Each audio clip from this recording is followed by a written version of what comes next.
Taylor and Rebecca are husband and wife. Taylor мен Rebecca әйелі мен күйеуі. Ерлі зайыпты. They are married for 5 years now, and they love each other very much. Қазір үйленгендеріне 5 жыл болды. Олар бір-бірін өте қатты жақсы көреді. Rebecca earns a little more than Taylor, but other than that, for him everything is perfect. Ребекка Тейлорға қарағанда біраз көбірек ақша табады. Бірақ одан басқасының барлығы ол үшін мінсіз, керемет деп айтсақ болады. Taylor laughs at the wrong jokes, but other than that, for her everything is perfect too. Тейлор бұрыс әзілдерге күледі, бірақ бұдан басқасының барлығы ол үшін де мінсіз. To деген сөз соңында келсе, да, де, everything is perfect too деген мағынада жүреді. The good thing about their relationship is that they are always honest with each other. Олардың қарым-қатынасының жақсы тұсы, олар бір-біріне әрдайым шыншыл. Олардың қарым-қатынасының жақсы тұсының бірі десек те болады. They tell the truth even if it's not nice. Тіпті жағымды болмаса да, шындықты айтады. Even деген сөз тіпті деген мағынада. One day though, Taylor decided not to tell the truth. Десе де, бір күні Тейлор шындықты айтпауға бел буды. Decided деген шешті, бел буды, сондай шешім қабылдады деп қолданылады. He went to a party at his workplace. Audrey is one of his co-workers, drank too much and needed help to get home. Ол жұмыс жеріндегі отырысқа барды. Одри оның әріптестерінің бірі тым көп ішіп қойып, үйіне жету үшін көмек қажет етті.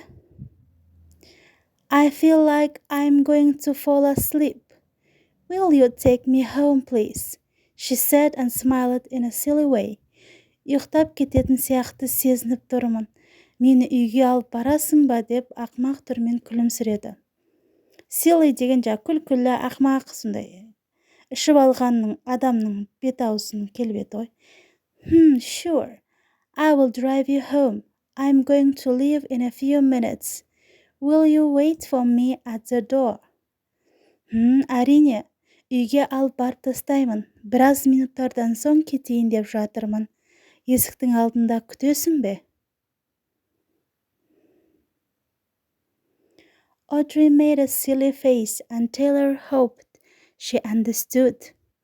Audrey ақмақтыр жасады. Taylor ол түсінді деп үміттенді.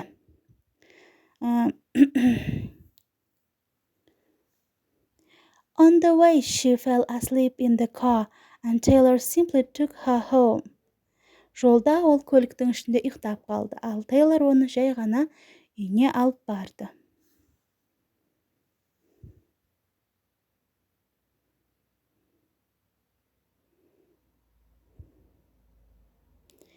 He did not do anything wrong. Ол бұрыс ештеңе жасаған жоқ. But for some reason, Taylor did not want to tell Rebecca what happened. Бірақ кей себеппен Тейлор Ребеккаға болған жағдайды айтқысы келмеді. The next day, Rebecca drove the car and Taylor sat beside her. Келесі күні Ребекка көлікті жүргізді, ал Тейлор қасында отырды.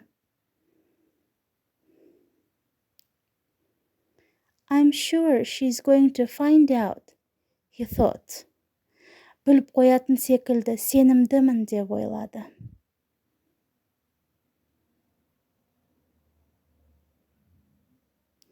He felt uncomfortable. Ол өзін ыңғайсыз сезінді.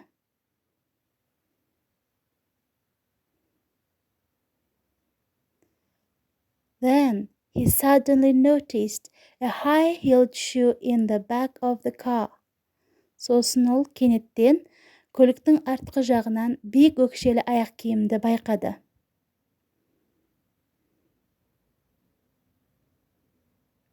Oh no, he thought. It must be Audrey's. О жоқ деп ойлады. Бұл Одридікі болуы керек.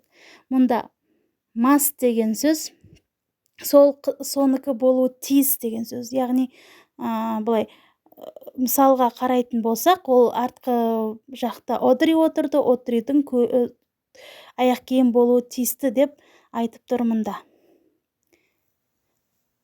Thanks for watching, guys. Please subscribe to my videos. Bye. See you next time.